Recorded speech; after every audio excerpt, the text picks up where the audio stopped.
தோட்டா இல்லீங்களா? ரொம்ப பேர் இது தோட்டான்னு நினைச்சுக்கிட்டு இருக்காங்க. ஆனா இதுல உள்ளது பூரா மூக்குப்பொடி.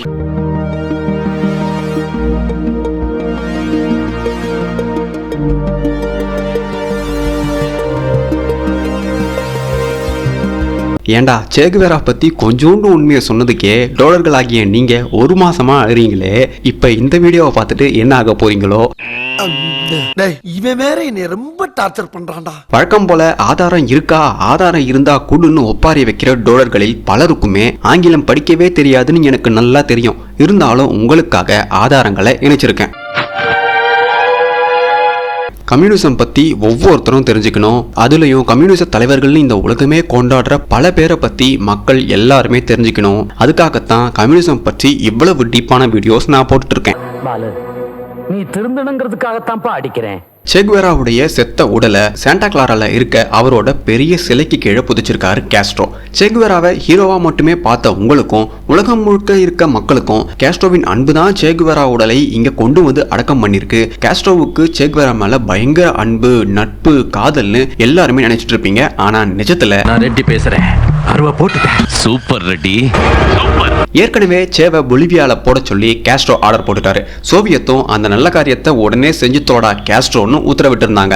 பொலிவியன் அரசாங்கமும் காஸ்ட்ரோ சொன்ன மாதிரியே கனக்கச்சிதமா சேகுவேராவை போட்டுட்டாங்க. காஸ்ட்ரோ கேட்டுக்கிட்ட மாதிரியே சேகுவேரா பிணத்தையும் கியூபாக்கு அனுப்பி வைக்கிறாங்க. சும்மா அனுப்பி வைக்கல, அதுக்காக காஸ்ட்ரோ பொலிவியன் அதிகாரிகளுக்கு பல லட்சங்களை வாரி இறைச்சாரு மனுஷன். ஏன் அவருடைய உடலை வாங்க காஸ்ட்ரோ காசு தரணும்னு நீங்க எல்லாருமே கேள்வி கேட்பீங்க. அதுக்கு காரணம் சேகுவேரா உடலை அடக்கம் செய்ய போற இடத்தை டூரிஸ்ட் ஸ்பாட்டா மாத்தணும்னு சேகுவேரா சாகரத்துக்கு முன்னாடியே கணக்கு பண்ணி காய் நகர்த்தினவர் தான் காஸ்ட்ரோ.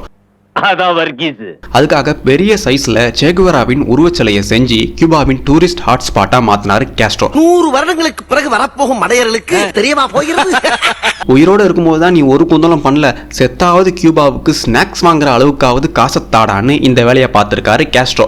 சேவின் 30ஆம் ஆண்டு நினைவு தினத்தை UCLA யூனிவர்சிட்டியில சிம்போசியமாவே நடத்தினாங்க 1997ஆம் ஆண்டு. அந்த மீட்டிங்ல சேகுவேராவை பத்தி பயங்கரமா அடிச்சு விட்டுட்டு இருந்தாரு பொலிட்டிக்கல் சோசியாலஜி ப்ரொஃபசர் மௌரிஸ் ஜைட்லின். அவர் சேகுவேரா பத்தி பேசிட்டு இருக்கும் போதே சே புடுங்கனா, சே கட்னா, சே ஒரு மானங்கெட்டவன், சே ஒரு கொலைகார பொறுக்கி, சே ரத்தவெறி கொண்ட மிருகம், சே ஒரு சைக்கோன்னு நாலா பக்கமும் சத்தம் போட்டுட்டே இருந்தாங்க. அதுல ஒருத்தரை பார்த்து மௌரிஸ் கேட்கிறாரு, சேகுவேரா ரத்தவெறி பிடித்த கொலைகாரன், முட்டாள் மூடன்னு உங்களுக்கு எப்படி சார் தெரியும்னு. அதுக்கு அந்த நபர், சேகுவேரா தாண்டா என்னோட அப்பாவை கொன்னா, கையில ஆயுதமே இல்லாத என் அப்பாவை கொன்னா, அவன் துப்பாக்கியாலேயே என் அப்பாவை சுட்டு கொன்னான்னு சொன்னதும் அந்த அரங்கமே நிசப்தமாயிடுச்சு. அந்த பேனல்ல உட்கார்ந்து இருந்தவங்க விசாரணை ஏதும் நடத்தாம தண்டனை தந்திருக்க மாட்டாங்கன்னு சொன்னதும் அந்த நபருக்கு பயங்கர கோபம் வந்துடுச்சு. கியூபால ஏதுரா விசாரணை, தற்குறிகளான்னு கத்துறாரு. என்னோட அப்பா யாரையும் அடிச்சது கூட கிடையாது, யாரையும் திட்டினது கூட கிடையாது. அவர் பண்ண ஒரே தப்பு கம்யூனிசம் பத்தி அவர் ஆய்வு பண்ணிட்டு இருந்தது தான். அதுலயும் குறிப்பா சேகுவேரா பத்தின எல்லா விஷயங்களையும் கைக்குள்ள வச்சிருந்த ஆள் தான் என்னுடைய அப்பா. ஆனா சேகுவேராவை வீரம் மாதிரியும் நியாயவான் மாதிரியும் ஹீரோ போலையும் அவன் பேசின எல்லாத்தையும் வார்த்தை மாறாம போட்ட நியூயார்க் டைம்ஸ் தற்குறிகளால தான் அவன் இந்த அளவுக்கு பெரியாளானான்னு கழுவி ஊத்திட்டாரு மனுஷன். இப்படி கழுவி ஊத்தின இவர் வேற யாருமே இல்ல, பே ஆஃப் பிக்ல காஸ்ட்ரோவுக்காகவும் கியூபாவுக்காகவும் சண்டை போட்ட மனுஷன் ஹோசே காஸ்டானோ. காஸ்டானோவோட அப்பாவை கொல்ல காஸ்ட்ரோவே தயங்கிட்டு இருந்தாரு அந்த காலத்துல. ஆனா சேகுவேரா இவரை போட்டே ஆகணும்னு சொன்னதும் சேகுவேராவுடைய ஆதரவாளர்களும் ஆமா இவரை கொன்னே ஆகணும்னு சொல்றாங்க. அப்ப கூட காஸ்ட்ரோ தயங்கினாரு. உடனே கேத்தலிக் திருச்சபையும் US எம்பசில இருந்தும் காஸ்ட்ரோவுக்கு அழுத்தம் வருது, நீ காஸ்டானோவை கொல்லக்கூடாதுன்னு. காஸ்ட்ரோ உடனே சேவுக்கு கால் பண்ணி காஸ்டானோவை கொல்லாத, அவருக்கு எந்த தண்டனையும் தந்துடாதுன்னு சொல்றாரு. ஆனா திமிர் பிடிச்ச சைக்கோ கொலைகாரன் சேகுவேரா காஸ்ட்ரோ போன்ல இருக்கும் போதே சேகுவேராக்கு எதிர்க்க தான் காஸ்டானோ இருக்காரு. ஆனா காஸ்ட்ரோ கிட்ட சேகுவேரா நான் ஏற்கனவே அவருக்கு தண்டனை கொடுத்துட்டேனேன்னு சொல்லி போனை கட் பண்ணிட்டு அதுக்கப்புறம் தான் காஸ்டானோவை கொன்னு இருக்கான்.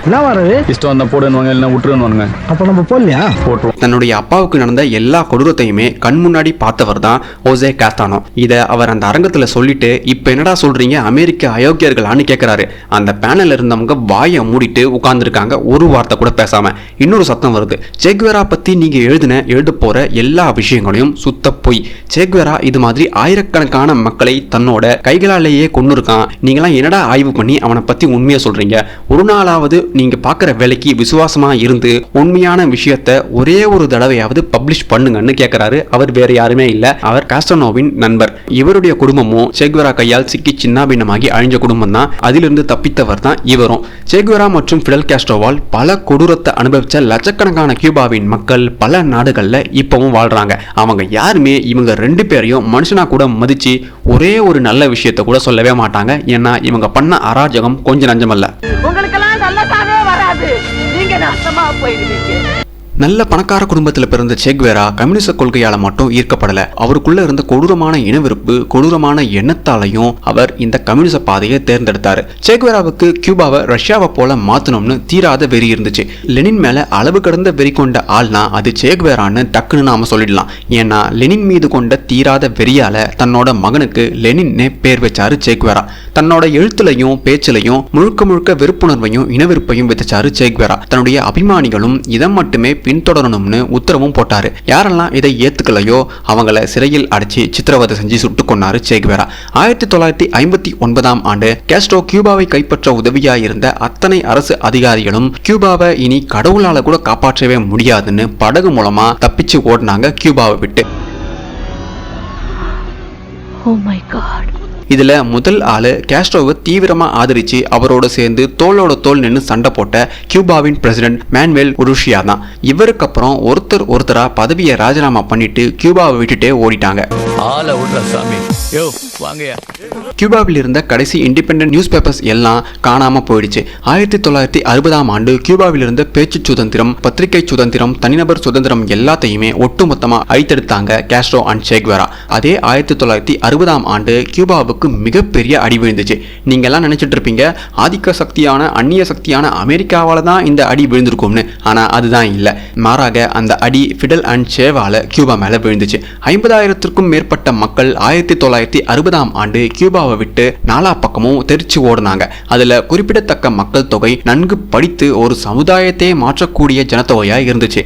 தப்பிச்சு ஓடின 50,000 பேர்ல மருத்துவர்கள், ஆசிரியர்கள், வழக்கறிஞர்கள், நீதிபதிகள்னு சமுதாயத்தின் முக்கிய நபர்களே தங்களுடைய தாய்நாட்டை விட்டு ஓடி போனாங்க. இவங்களுக்கு அடுத்து கியூபாவின் தொழிலாளர்கள் நாட்டை விட்டு ஓடும் நிலைய குரங்குகள்னு ரஷ்யாவின் வெளிநாட்டு வணிகத்துறை அமைச்சர் சொன்ன ஃபிடல் அண்ட் சேக்வேராவை உருவாக்கினாங்க. கியூபாவின் லேபர் யூனியனுடைய முக்கியமான தலைவர்களில் ஒருத்தர் தான் டேவிட் சால்வதார். பட்டிஸ்டாவுக்கு எதிரான போராட்டத்துல காஸ்ட்ரோ கூட நின்று சண்டை போட்டவர் தான் இவர். இவர் மட்டும் இல்ல, ஒட்டுமொத்த தொழிலாளர்களுமே காஸ்ட்ரோ பக்கம் நின்னவங்க தான். ஆனா இந்த 2 பைத்தியக்காரங்களுடைய தொல்லை தாங்க முடியாம எதிர்த்து கேள்வி கேட்டாங்க.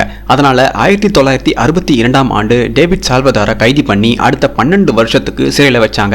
கம்யூனிசத்தோட முக்கியமான நோக்கத்துல முதன்மையானது கடவுள் மறுப்பு. சோவியத்ல கம்யூனிச சாத்தான்கள் ஆட்சியை கைப்பற்றியதும் நூற்றுக்கணக்கான தேவாலயங்களை கொளுத்துனாங்க, பல இறையியலாளர்களை கொன்னாங்க. அதே மாதிரி தான் கியூபால காஸ்ட்ரோ ஆட்சிக்கு வந்ததும் என்ன கேள்வி கேட்கிற அதிகாரம் உன்கிட்ட மட்டும்தான் இருக்கு, அதனால அந்த அதிகாரம் இனி உனக்கு இருக்கக்கூடாதுன்னு கேத்தலிக் குருமார்கள் 131 பேரை வலுக்கட்டாயமா கியூபாவை விட்டு அமெரிக்காவுக்கு துரத்தினாரு காஸ்ட்ரோ. கியூபாவின் மக்கள் யாரெல்லாம் கடவுள் நம்பிக்கை கொண்டவர்களாகவும் மதத்தின் மீது நம்பிக்கை கொண்டவர்களாகவும் இருந்தாங்களோ அவங்களுக்கு கல்வி மறுக்கப்பட்டுச்சு, வேலைகள் மறுக்கப்பட்டுச்சு, குறிப்பா அரசாங்க வேலைகள் மறுக்கப்பட்டுச்சு, கலைகள் மறுக்கப்பட்டுச்சு. புரட்சிக்கு முக்கியமான தூண்டுகோலாக இந்த கலை தான் இருக்கும்னு மிகச்சிறந்த கவிஞரான ஹெர்பர்டோ படில்லாவை சிறையில வச்சாங்க. கடைசியா 1980ல கியூபாவை விட்டு வெளியேறினாரு இந்த கவிஞர். சேகுவேரா தன்னுடைய ஆளுமையை நிரூபிக்க எந்த எல்லைக்கும் போவார்னு அவருடைய கொடூரமான சிறை சித்திரவதைகளை அனுபவித்த பல சாட்சிகள் சொல்லியிருக்காங்க.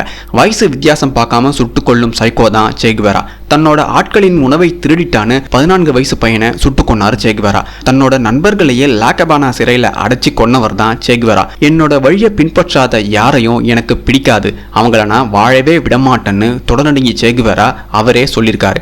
1960களில் வதை முகாம்களை உருவாக்கியது காஸ்ட்ரோ அல்ல, சேகுவேரா தான் Regis Debré குறிப்பிட்டிருக்காரு. Castro and say இந்த 2 மாட்டு மூளையான்களும் சோவியத்ல என்ன பண்ணாங்களோ அதையே கியூபால ஈயடிச்சாங்காப்பி பண்ணி கியூபாவை கசக்கி பிழிஞ்சிட்டு இருந்தாங்க. சேகுவேரா தன்னுடைய மோட்டார் சைக்கிள் டைரிஸ் புத்தகத்திலேயே தான் ஒரு கொடூர ரத்தவெறி கொண்ட சைக்கோன்னு பல இடத்துல வெளிப்படையா சுயவாக்குமூலமே கொடுத்திருப்பார். ஆனா அதெல்லாம் படிக்காத சேகுவேரா யாருன்னே தெரியாத நம்ம உள்ளூர் ரசிக கோமாளிகள் இன்னுமே காமெண்ட்ல அழுதுட்டு இருக்காங்க. சேகுவேரா எப்பவுமே கைதிகளை இரவோடு இரவா விசாரிச்சு இரவோடு இரவா கொல்றது தான் இந்த மாவீரனோட தினசரி வேலை. கியூபாவின் சுதந்திர போராட்ட வீரரான டோனி நவாரோ தன்னுடைய புத்தகமான டாக்காயோல சேகுவேரா காட்டுமிராண்டியோட சித்திரவதையை பார்த்த கைதிகளோட பயமும் மனநிலை மிஷன்லையும் எப்படி இருந்ததுன்னு குறிப்பிட்டிருக்காரு. இதை நீங்களே படிச்சு பாருங்க. சேகுவேரா ரசிக தற்குறிகளா. இன்னொரு விஷயமும் சொல்றாரு. சேகுவேரா இருந்த காலத்துல அவருடைய டிஷர்ட்டை போட்டுட்டு பயங்கரமா புரட்சி பேசுற இப்போது இருக்க ரசிகர்கள் யாராவது ஒரு நிமிஷம் இல்ல 10 செகண்டாவது சேகுவேரா பக்கத்துல நின்று இருந்தா கண்டிப்பா அந்த சைக்கோவுடைய கொடூர எண்ணத்தையும் ரத்த வெறியையும் பார்த்து இவங்க ஓடி வந்திருப்பாங்கன்னு குறிப்பிட்டிருக்காரு. 2 குரங்குகளின் கைகளில் கியூபா சிக்கினதும் பெரிய அளவுல மக்களை சிறை வைக்கிறாங்க. பெரிய அளவுல கூட்டமா திருட வைக்கிறாங்க. கொத்து கொத்தா ஃபயரிங் ஸ்குவாட் மூலமா கொல்றாங்க. நாளிதழ்கள், செய்தித்தாள்கள், வானொலிகள், தொலைக்காட்சி ஒளியலைகள் எல்லாத்தையும் அரசுடைமையாக்கி இண்டிபெண்டன்ட் மீடியா இல்லாம பண்ணிட்டாங்க. சுதந்திர பேச்சு, தனிநபர் சொத்துக்கள், போராட்டங்கள், தேர்தல்னு மக்களுக்கு எதெல்லாம் உறுதுணையாகவும் தேவையாகவும் இருந்துச்சோ அது எல்லாத்தையும் தடை பண்ணாங்க இந்த 2 கொடூர குரங்குகள். இதையெல்லாம் எதிர்த்த 15,000 பேர் கொல்லப்பட்டாங்க. குறிப்பா இளம் வயதினரையே இந்த 2 குரங்குகள் அதிகமாக கொண்டிருக்காங்க. கியூபாவை கைப்பற்றிய சேகுவேரா 3 மாசத்துல 568 நபர்களை தன்னோட ஃபயரிங் ஸ்குவாட் மூலமா சுட்டுக் கொன்னதா தானே ஒத்துக்கிட்டு மேலும் 1897 நபர்களை அடுத்த ஓராண்டுக்குள் ஃபயரிங் ஸ்குவாட் மூலமா கொன்னதா அவரோட பயோகிராஃபில அவர் சொன்ன ஸ்டேட்மெண்ட்டே இருக்கு. சேகுவேரா தன்னோட வீரத்தை எல்லாம் கியூபாவின் அப்பாவி மக்கள் கிட்டையும் சிறையில் சித்திரவதை அனுபவிக்கும் கைதிகள் கிட்ட மட்டுமே காட்டியிருக்காரு. தன்னோட வாழ்நாள்ல ஒரு மிஷனை கூட சேகுவேரா அவரோட தலைமையில் ஜெயிச்சதே கிடையாது. அப்படி ஜெயிக்கிறதுக்கு முதல்ல தைரியமா சண்டை போடணுமே. மாவீரன் சேகுவேரா ஆயுதம் ஏந்திய போராளி, ஏகாதிபத்தியத்தின் ராக்கி பாயினெல்லாம் உருட்டி வச்சிருக்காங்க இந்த மிகப்பெரிய தொடர்நிலையை பத்தி. இப்ப நாம சேகுவேராவுடைய வீரத்தை பத்தி பார்ப்போம். 1961ஆம் ஆண்டு கேஸ்ட்ரோவை கியூபாவில் இருந்து அடிச்சு துரத்த CIA முடிவு பண்ணாங்க. அதுக்கு உறுதுணையா கேஸ்ட்ரோ ஆட்சியில் வாழ முடியாதுன்னு கியூபாவை விட்டு வெளியேறிய கியூபா வீரர்கள் CIA-வோட இணைந்து கேஸ்ட்ரோவை எதிர்த்தாங்க. ஆனா இதுல அமெரிக்கா தோல்வி அடைஞ்சது. என்னன்னா தோல்வி அடைஞ்சிருந்தாலும் சேகுவேரா யாருன்னு இவங்களுக்கு அன்னைக்கு தான் தெரிஞ்சது. உண்மையான போர்னு வந்துட்டா சேகுவேரா மாதிரியான ஒரு ஜோக்கரை இந்த பூமி முழுக்க தேடினாலும் நம்மளால கண்டுபிடிக்கவே முடியாது. CIA கியூபாவுக்கு 350 மைல் தொலைவில் இருந்து டிஸ்பேச் ஆகிட்டாங்கன்னு தெரிஞ்சதும் ஓடி போய் குழிக்குள்ள பதுங்கின மாவீரன் சேகுவேரா 3 நாள் கழிச்சு தான் மேலேயே வந்திருக்காரு. அவசரமா குழிக்குள்ள போனதால தன்னோட கையில இருந்த துப்பாக்கியை இவர் தவறுதலா அழித்திருக்காரு. அப்போ ஒரு குண்டு மண்டைக்குள்ள போயிருந்தா பல்லாயிரம் உயிர்கள் சாகாம இருந்திருக்கும். ஆனா துரதிருஷ்டவசமா அந்த குண்டு மாவீரன் சேகுவேரா டொலுக்குலேயே உரசிட்டு போயிருக்கு. இதுக்கு சாட்சியா இருந்தவங்க அமெரிக்கன் சோல்ஜர்ஸ் மற்றும் ஜான் லீ ஆண்டர்சன், கார்லோஸ் காஸ்டனாடோ, பாக்கோ டைபோ. காங்கோல அப்பாவி மக்களை கொன்னு கற்பழிச்சு அவங்களையே சமைச்சு தின்னுட்டு இருந்த சீனா மற்றும் சோவியத்தின் ஆதரவு பெற்ற கம்யூனிஸ்ட் சாத்தான்களான சிம்பாஸை அழிக்க அமெரிக்காவின் ரியல் ராக்கி பாய் பயங்கரமான ராணுவ வீரரான ரிப் ராபர்ட்சன் அண்ட் ஜான் விக்கை விட பயங்கரமான மேட் மைக் இவங்க 2 பேருடைய தலைமையில் களமிறங்கினாங்க. அப்ப சேகுவேரா குரங்க அடிச்சு விட்டுறணும்னு ஆசைப்பட்ட இன்னொரு குரங்கான கேஸ்ட்ரோ சேகுவேராவுக்கு டாட்டூன்னு கோட் நேம் வச்சு பல ட்ரூப்ஸ் கூட காங்கோவுக்கு அனுப்பி விடுறாரு. கம்யூனிஸ்ட்களுக்கு ஆதரவாக அமெரிக்காவை எதிர்த்து சண்டை போட first மிஷன்லயே Maaveeran டாட்டூவை Americans and Congo போராளிகள் சேர்த்து செதுச்சு விட்டாங்க. சேகுவேரா அங்கிருந்து தப்பிச்சு மறுபடியும் காங்கோ கம்யூனிஸ்ட் குரூப் கிட்ட வந்து சேர்றாரு. சரி, முதல் வாய்ப்பு பறி போயிடுச்சு, பரவாயில்ல, இன்னொரு சான்ஸ் நமக்கு இருக்கு சேகுவேரா, அதனால நீ டிஃபென்சிவ் பொசிஷன்ல ஒரு ட்ரூப்பை வச்சுக்கிட்டு தயாரா இருன்னு செகண்ட் சான்ஸ் தராங்க மாவீரன் சேகுவேராவுக்கு. தவறு நடக்க வாய்ப்பே இல்லாத இடம் அது மக்களே. எல்லாமே சேகுவேராவுக்கு சாதகமா இருந்துச்சு. இவரும் இவரோட படைகளும் மலை மேல பக்காவான டிஃபென்சிவ் பொசிஷன்ல இருந்தாங்க. ஒரு அமெரிக்கன் CIA சோல்ஜருக்கு எதிராக 10 சிம்பா சோல்ஜர்ஸ் ரேஷியோல இருந்தாங்க. அப்படி இருந்தும் அமெரிக்காவோட ஜான் விக் மேட் மைக் இந்த இடத்தை கணக்கு பண்ணி படைகளை இறக்குனாரு. ஒரே நாள்ல சேகுவேரா படையை கொண்டு புதைச்சிட்டான் மனுஷன். வயசான ஆயா மாதிரி சேகுவேரா அங்கிருந்து தப்பிச்சு மறுபடியும் ஓடி போயிட்டார். இதை BBC இன்டர்வியூல சேகுவேராவே ஒத்துக்கிட்டு வாக்குமூலம் கொடுத்திருக்காரு. சேகுவேராவின் ரசிகர்கள் சிலருக்கு மட்டுமே பேட்டில் ஆஃப் சாண்டா கிளாரானா என்னன்னு தெரியும். இந்த இடத்துல தான் 5 நாளா சேகுவேராவும் அவருடைய படைகளும் பட்டிஸ்டா படைகளை எதிர்த்து கொடூரமா சண்டை போட்டாங்க. அதுல 1000 பேர் இருந்தாங்க. 3000 பட்டிஸ்டா படை வீரர்களை வீரமா எதிர்த்து போரிட்டார் சேகுவேரான்னு ஸ்டார் வார்ஸை மிஞ்சுற அளவுக்கு கதையா சொல்லி வச்சிருப்பாங்க. ஆனா இது எதுவுமே நிஜத்தில் நடக்கவே இல்லை. இது மாதிரி பேய் கதைகளை தாராளமா அள்ளி வீசுற அமெரிக்காவே இந்த கதையை கேட்டு அதிர்ந்து போனாங்கன்னா பாத்துக்கோங்க மக்களே. யூஎஸ்க்கு நல்லா தெரியும் பட்டிஸ்டா கிட்ட ராணுவத்தை திரட்ட நம்முடைய ஆதரவு இல்லவே இல்லை. அதனால பட்டிஸ்டா கண்டிப்பா சரண்டர் ஆகிடுவான்னு நினைச்சாங்க. ஆனா பட்டிஸ்டா கியூபாவை விட்டு ஓடிட்டாரு. பட்டிஸ்டாவோட ஆதரவாளர்களில் சிலர் கொஞ்சம் தைரியமானவங்க. அதனால காஸ்ட்ரோவின் படையை எதிர்த்து சின்னதா சண்டை போட்டாங்க. ரொம்ப பெரிய சண்டைலாம் இல்லவே இல்லை. யுஎஸ் எம்பசி கியூபா புரட்சியில் எத்தனை பேர் இறந்தாங்கன்னு களத்துல இறங்கி கணக்கு பண்ணும்போது தான் இந்த புரட்சியால் ஒட்டுமொத்தமா 182 பேர் தான் செத்துருக்காங்கன்னு அவங்களுக்கு தெரிய வருது. அப்பதான் யுஎஸ்க்கு இன்னொரு விஷயமும் தெரிய வருது. அடங்கப்பா, காஸ்ட்ரோ நம்மளை விட மிகப்பெரிய டுபாகூர்னு. ஆக இதன் மூலமா சேகுவேரா சண்டை போட்டான்னு சொன்னது 100% தூய உருட்டுன்னு யுஎஸ் தெரிஞ்சுக்கிட்டாங்க.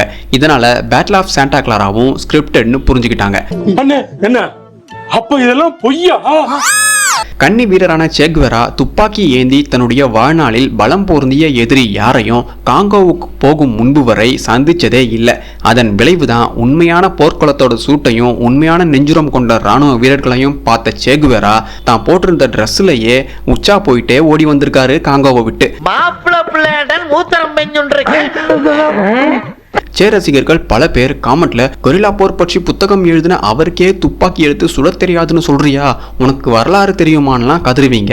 உண்மையாவே சேகுவேரா வரலாறு தெரிஞ்சா நீங்களே அவமானம் தாங்க முடியாம பைத்தியம் ஆகிடுவீங்க. அப்ப சேகுவேரா எதுல தான் திறமையானவரா இருந்தார்னு நீங்க கண்டிப்பா கேட்கணும். உண்மையாவே சேகுவேரா அப்பாவி கியூபா மக்களை கொத்து கொத்தா கொல்றதுல மட்டும்தான் திறமையானவரா இருந்திருக்காரு. மற்றபடி 10 நயா பைசாவுக்கு பயனில்லாத தற்குறியா தான் இந்த மாவீரர் சாச்சு வாழ்ந்திருக்காரு. சரி, காங்கோல தான் அவருடைய வீரம் பல்லிடிச்சிடுச்சு.